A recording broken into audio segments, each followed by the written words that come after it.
Welcome and good morning, Clinton County. Thank you for joining us for this Facebook Live media conference. Today's presenters are Aaron Strife, Clinton County Health Department, Director of Healthcare Services, and Gary Douglas, North Country Chamber of Commerce, President and CEO. As you know, I'm John Canosa, Director of Public Health at the Clinton County Health Department. We will provide a brief update and then do our best to answer your questions. My remarks today will be brief. We have come a long way since March 16th, that is for sure. That was when the first case of COVID-19 occurred in Clinton County.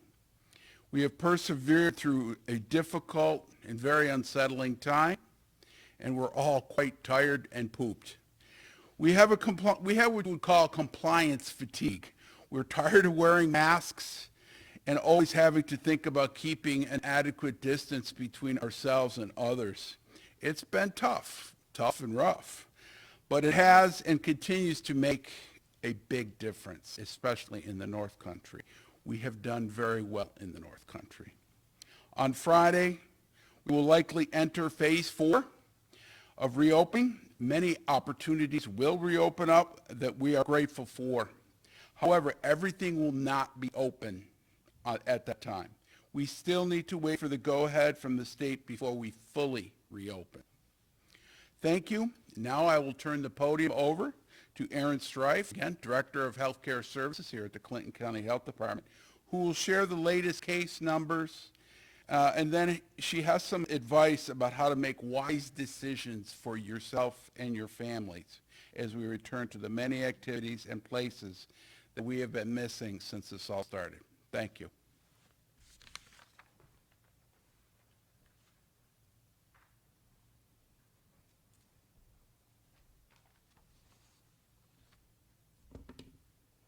Good morning. My name is Aaron Strife. I'm the Director of Healthcare Services for the Clinton County Health Department. I'll start with our current case counts. This is combined, both confirmed and probable, but we are actually at 216. We got an additional case this morning since our numbers were posted. So that's 216, 209 of those are recovered, 4 expired, and 3 are currently ill. I will just mention here, out of the past 3 cases that we have had reported to us, 2 of them we know are locally acquired. We do not know the exact source of how they acquired it, but they did not have travel and they did test positive. 1 that we received did have travel. It was domestic travel outside of the state. But I want to emphasize that there is still a risk. There's a risk locally, and there's a risk if you travel. I will also go over again what it means to be recovered, because this is an ongoing concern that I'm aware of. If you are tested and you do not have symptoms, so that's, for example, if you work at a nursing home, you have to get routine testing. If you're tested and you do not have symptoms, but that test comes back positive, you will need to remain on isolation for 10 days from the date of the test. If you have symptoms, the isolation period lasts for a minimum of 10 days plus 72 hours with no fever, plus your symptoms have to be mostly resolved. After the isolation period, by the public health definition, we consider that person recovered, and our definition means that person is no longer infectious. It doesn't mean that they're completely better. They may have lingering symptoms. They may have some residual medical issues or concerns, but they're no longer able to transmit the virus after they're removed from isolation. That's our definition of recovered. We have unfortunately had reports from people who are recovered from COVID that there has been some lingering stigma around whether they can still be around other people. I want to emphasize that they are not able to transmit the virus, even if they're still having fatigue or some other symptoms. Not everything is known about this virus. There's ongoing research. There are many factors that determine whether a person has a mild course or a severe course of illness, including chronic medical conditions, even including blood type. So I just want to emphasize that by the public health definition of recovered, it's when they no longer can transmit the virus to another person and infect another person. Now, we're able to get out more, which is wonderful. I do want to review some precautions. John mentioned compliance fatigue. That's actually a very interesting term. I can certainly understand it. It resonates with me. I've forgotten my mask when I've stepped out of my car and had to go back and put it on. I think we've all experienced something maybe similar to that. Number one, please stay home if you're sick. If you're not feeling well, even if you don't think it's COVID, remain at home so that you don't potentially spread what may or may not be the infection. There's much more robust testing now, which is really fortunate. So if you do think that you may be sick or have been exposed, please contact your healthcare provider because testing is now available much more widely than it was in the past. To continue to wear the cloth face coverings when you're out in public and continue to stay at least 6 feet away from others who are not part of your family or the immediate group that you are out with. Also, wash your hands with soap and water for at least 20 seconds as often as it's practical, but absolutely as soon as you return home. And in the meantime, keep the alcohol-based sanitizer, at least 60% alcohol, on you while you're out so that you can use it frequently after touching surfaces. Do also consider your interactions with other people in the setting that you're in. The more people you're around, the greater the risk. And if you're around people who are not maintaining that 6-foot distance or who are not wearing face coverings, that's also a greater risk for you to become exposed to the virus. Indoor spaces are more risky because it can be harder to maintain that 6-foot distance, and also there's less ventilation. Time is also a factor. The more time that you spend around other people, the more likely you are to become exposed if they are ill. And I want to remind everyone it works the other way around as well. If you may be infected, you're more likely to expose another person by not adhering to these guidelines or by spending an increased amount of time around others. Do keep using everyday preventive actions, monitor your symptoms, don't touch your face with unwashed hands, wash your hands often, continue to clean and disinfect surfaces, wear a face covering. And if you are having guests over to your house, remind them of these things as well. Ask them to stay home if they're not feeling well. And keep a list of guests. This would be our recommendation if you're having a gathering at your home, so that if someone does become ill, that you would then be able to contact everyone who's there to let them know of their risks so that they can take the steps they need to also be safe and try to contain the spread of the virus. If you do go out, choose places that have taken appropriate precautions. We are fortunate in New York State where we have had very clear guidelines on what's expected, and Mr. Douglas will speak further to this, but our local businesses and other entities have done a good job and are continuing to do their best for the most part to make it safe for everybody to share spaces to the extent possible. But choose to visit places that share, post, or announce that they've increased cleaning and disinfection to protect others from COVID, and that have made physical changes to maintain that 6 feet of space between people. I would now like to introduce Mr. Gary Douglas, President and CEO of the North Country Chamber of Commerce. Thank you.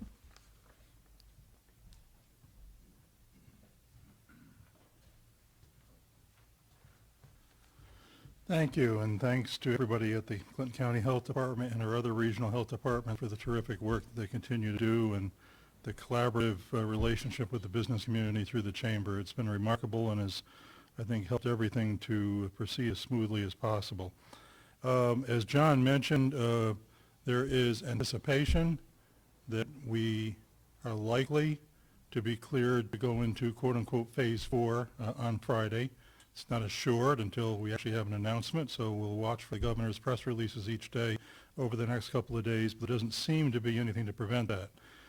However, it has become clear in the last couple of days, including last night and this morning, that some of the expectations that going into phase 4 met automatically that we would see guidelines for a number of additional categories of business to reopen as phase 4, including, for example, the interior of malls, gyms and exercise facilities and movie theaters. Those guidelines do not appear to be part of the very initial part of Phase 4, if you will. Last night, the state released the guidelines that are the first categories that will be covered under Phase 4, and they're quite limited. Higher education, those guidelines had actually been posted previously for our colleges and universities. Low-risk outdoor arts and entertainment and low-risk indoor arts and entertainment. Very limited impact in the region in terms of the number of operations that are likely to be covered by those. There are several here in Clinton County, though, including museums and historic sites that have been waiting to be able to start opening on some basis. They will now be able to do so. And media production activities, again, a very limited impact on the region, but I'm sure there are some out there, particularly in the Adirondacks, who will be able to take advantage of that. For those and all other categories, one thing that doesn't change is when your category comes up and you're told, all right, you're now cleared to reopen, you've got to look for the guidelines, you've got to sign that you agree and have read the guidelines, and then create a plan on the state-provided template. The Chamber can provide you with some assistance on that if you need it in terms of resources. Some of the webinars that we've done in the past that are still available to view that might provide some guidance, let us know and we'll help you out with that. But you must do those two things before you open. Just being told you can open, there's still a couple of things that we need to continue to stress you need to do. You have to have that safety plan in place. Doesn't need approval anywhere. You're basically self-certifying. You've read and affirmed, you know what the guidelines are, you've created a plan, then that's available for a customer or the health department or anybody that wants to take a look at your plan. You need to have it done and have it available to be seen. And certainly it's something you're going to use to in turn train and orient your own employees as to how they need to conduct themselves as you reopen. These guidelines for these new Phase 4 sectors are available on the New York Forward website. They were posted last night. We also distributed links in this morning's Daily Dose e-newsletter, which also is available at the Chamber website. So you could go to the Daily Dose and get the links there if you wanted to. As far as the interior of malls, gyms, and movie theaters, stay tuned. We're told they're not off the table, but they are being subjected to further consideration and review and guideline development. The state continues to have some concerns, particularly as there are some spikes in some other states to the south, about being sure that the guidelines are appropriate and the timing is appropriate. So it could be days, it could be as soon as next week, but don't take that to the bank. But at some point we'll see a separate announcement on one or two or perhaps all of those that release those guidelines.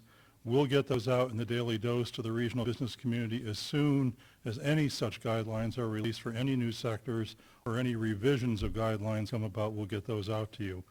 The Daily Dose newsletter that we began back in mid-March when the shutdown came, issued issue number 72 this morning. So we'll be issuing number 75 soon, which is kind of remarkable. We continue to hear that businesses in the area are finding it useful. A good kind of catch-all, all in one place, a bit of update on various things and with useful links. We intend to continue doing that on a daily basis into early July. We then will at some point make a judgment call that there's not enough reason to do every day. We may go to 2 or 3 days a week, probably at least through July, because there are going to be things coming out of Washington and other news that's still going to be relevant and still require updates to all of you. And then at some point in the future, it may go down to once a week. But for the foreseeable future, we will be continuing it on some regular basis. We have now conducted a total of 39 webinars free for businesses and business people and their employees in the region. A total of 4,745 participants have taken advantage collectively of those webinars. And again, all of them remain available on the website. You can go and look for the various topics and you can watch them at any time. And use them to help prepare yourself for your own plans or just to make sure you're following best practices. So they'll stay there and be available. One of the things that's coming up in July that we're paying close attention to and having regular interaction with our senators and Congresswoman Stefanik is the next fourth major federal relief bill. Current expectations is that now is likely to be late July.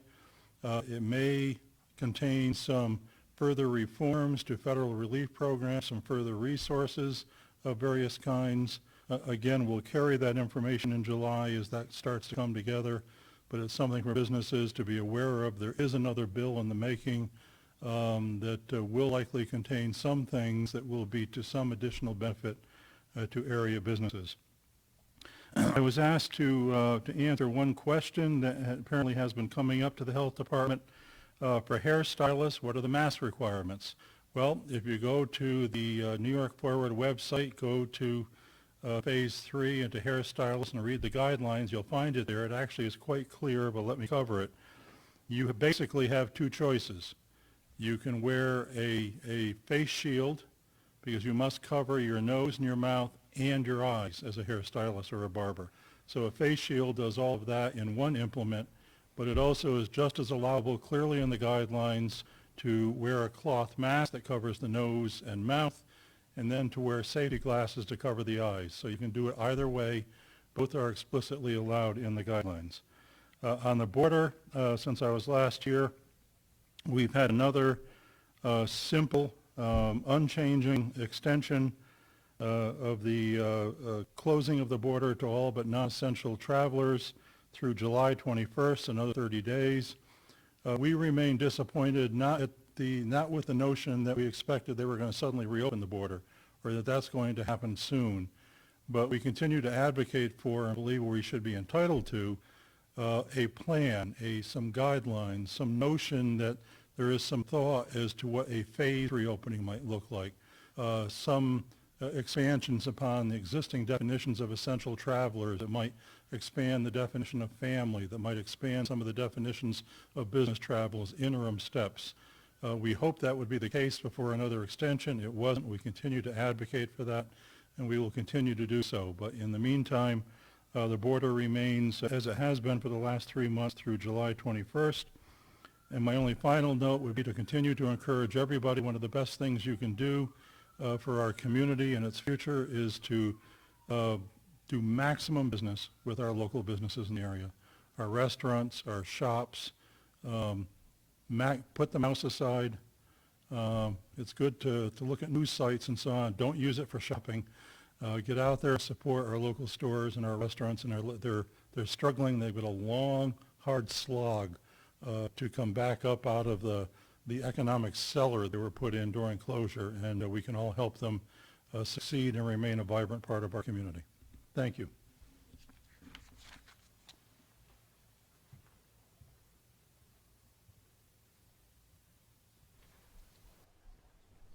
Great, thank you. So we're just going to go through some of the questions that we have received.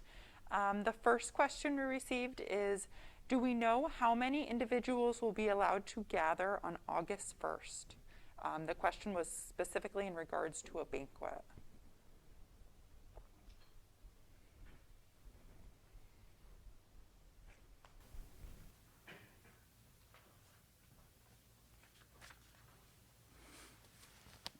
As per the number of people that will be allowed to gather August 1st, I must emphasize the fact that we are often day to day, at best week to week, on knowing the answers for some of these plans for the future on different weddings, get-togethers, things like that. Currently, what we have is 25 individuals or less can gather using a mask, some social distancing employed. That's what we're currently working on now. So unfortunately, that's all I can report right now that we know.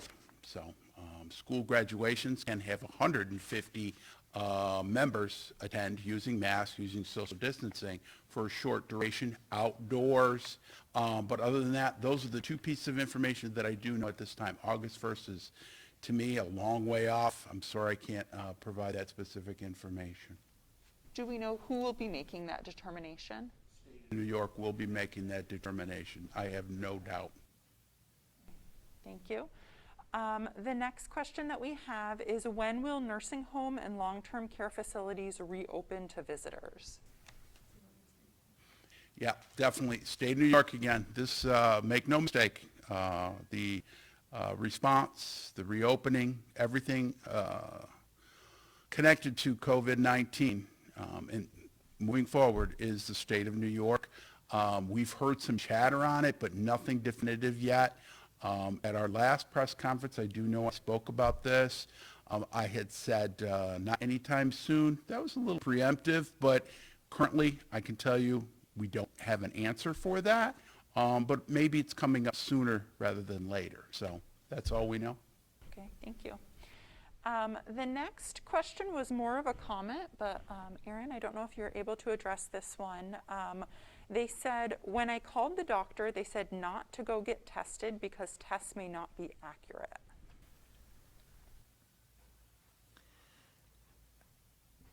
The testing accuracy is, to my knowledge, still around 70% accurate, and that is a decision based on what the provider stated that has to come to between the person who wants the test and the provider who's writing for the test. I am not able to really comment any further on that, except that if someone does have symptoms, testing is appropriate. Is there a difference at all between the diagnostic and antibody testing as far as results go? Very much so, yes. The antibody test is not a diagnostic test. The antibody test indicates that a person has been infected in the past. There are two types of antibodies. There's the IgG and the IgM antibody. The IgM antibody is the more acute indication, indicating that it's been within weeks. The IgG antibody means that it could have been in the past, but not within any specific time frame that I would be able to point to or comment on, or nor would anyone. So the test that we look for in terms of containment of the virus is the nasopharyngeal swab, and that's a PCR test. It is not the antibody test. The antibody test is not used to contain the spread of the virus or to diagnose current infection. Thank you. The next question is in regards to guidelines that are available, and the question was, are there any guidelines for what differentiates high-risk and low-risk indoor entertainment? Are you able to comment on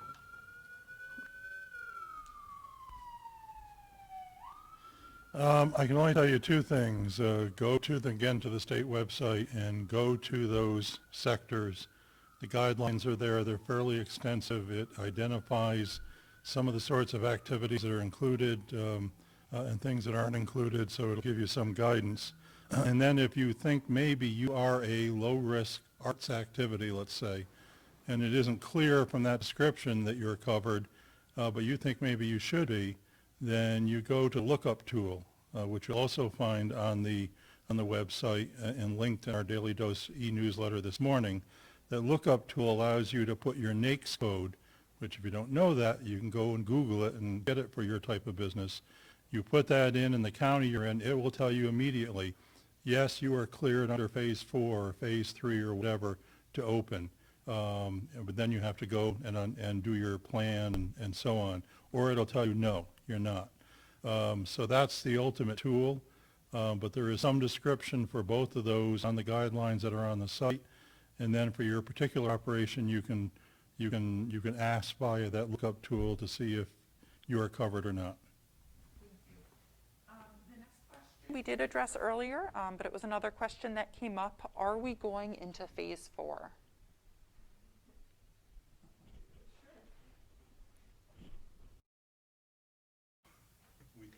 Yeah, as John mentioned several times, we at the local county level do not make this type of determination, nor can we predict it, actually. It comes from the governor's office, and it typically comes hours or very shortly before the decision is made.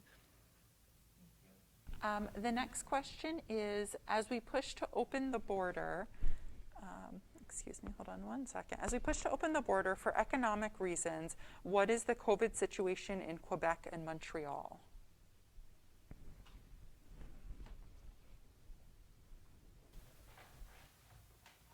I can't quote you numbers, but I do read the Montreal Gazette, as many people in this region do every day. You can go online and you'll find the number of stories there. I would say in general, Quebec has been similar to New York. In terms of New York City and Montreal as two large metropolitan cities who had significant experience, and then other vast areas like the North Country and places in Quebec that are more like the North Country that have had, have been very low risk through the whole thing. So there's that. Let me stress again, I know of nobody who is saying open the border. We're not saying open the border. Nobody in Canada is saying open the border. What we're saying is that we want to start after 3 months now to see, as New York State did in its reopening process, Canada and U.S., please lay out a process of what's going to guide your decision. What are the metrics? What point, when you're at such and such a level in Canada and such a level in New York or the U.S., might trigger a first phase of some level of reopening? We want to start seeing a plan so that it isn't driven by fear and feelings and politics, but is driven by science and performance and facts. We're going to continue to push for that so that we get into a thoughtful process with some kind of gradual, logical beginning of reopening, but not likely before late July at this point. Thank you very much. The next question, has anyone been fined for not wearing a mask? There are still a lot of people not wearing masks. We need to find a way to make this serious to folks or make no compliance painful, costly. That was the question.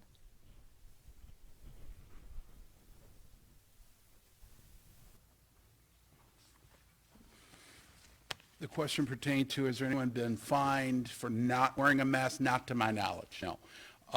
We have several entities, including city, town codes officers, responding to complaints. We get often New York Pause complaints in that manner. Most of those complaints have not been relative to one specific person not wearing a mask, more so a facility not requiring or enforcing mask wearing at the facility. I've been into, not a lot as most people do, but I've been in a lot of the facilities, whether it be a Stewart's, a grocery store, what have you, and I see a lot of good signage out. I see a lot of requested compliance by the owners, the clerks, and what have you. I'm seeing a lot more of that these days. The governor also indicated that every facility, private facility, can and should enforce that for compliance of wearing masks and social distancing at their facilities. But I'm not aware that any fines have been levied right yet.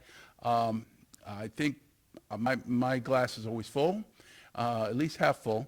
And I'm thinking positively that for every 19 out of 20 people, those 19 out of 20 people are wearing masks. Maybe it's 18, I don't know. We're seeing a lot of good compliance, and I'm looking for non-compliance, and I'm just not seeing as much. So no fines as of yet, and not necessarily going in that direction right now, but people will get reminders from multiple people in the community. One example is, forgot my mask one day walking into a grocery store, and right off the bat, I got a couple of looks from a couple of people that stopped me in my tracks. They didn't have to say a word, and I had it in my pocket, and I put it on right away. So just that little helpful reminder of a look got my attention. So I think the community is that way right now. They're recognizing that we need to be doing this. So. Okay, thank you. There's another question from a late joiner. They said, with phase 4, are malls, movie theaters, bowling alleys opening? Will gathering numbers go up? Could you repeat that, please? Gatherings will gather. So the first part of the question was, with phase 4, are malls, movie theaters, bowling alleys opening? And then, will gathering numbers go up? I'm going to let Gary Douglas answer that. He knows that stuff, crackerjack. The best way to explain it, I think, at this point is that phase 4, unlike the other phases, which each carried a fairly well-defined set of categories of businesses and operations that would open once you went into that phase, phase 4 has clearly become much more of an extended end game in the reopening process. So what we're seeing, if we are cleared in North Country phase 4, let's say on Friday, it appears it's only going to be immediately those narrow categories around arts and entertainment, higher education, and media production, and is not going to include initially gyms, movie theaters, bowling alleys, the things that are mentioned. We are told that we can expect to see which we have seen all along the way, actually, in between phases kicking in. We've always seen other announcements coming out that, well, now statewide we allow this, or we're now going to add to phase 2 this category. So we can expect, I would say, in days and weeks ahead after going into phase 4, similar kinds of announcements at various points when the state feels comfortable and has guidelines developed for gyms. That we'll see an announcement that, okay, so as of Thursday, such and such a date, those areas that are in phase 4 can open gyms, and here's the guidelines. But initially, it appears very clear that those activities, including the inside of malls that we thought would be packaged in with the initial categories for the beginning of phase 4 in any region, are not going to be there initially. But we are told, and I hear this word a lot, and I can't define it anymore, so soon. That word is used a lot out of Albany in terms of where are you at on guidelines for X, when will we have them? They're under development. They should be out soon. I don't know if soon means a few weeks. I don't know if soon means a few days, but we'll find out. There is a question specific to the city of Plattsburgh. It says, we've heard talk about a 4th of July celebration event planned in the city. Is that true or dependent on the region reaching phase 4? And I believe that is our last question.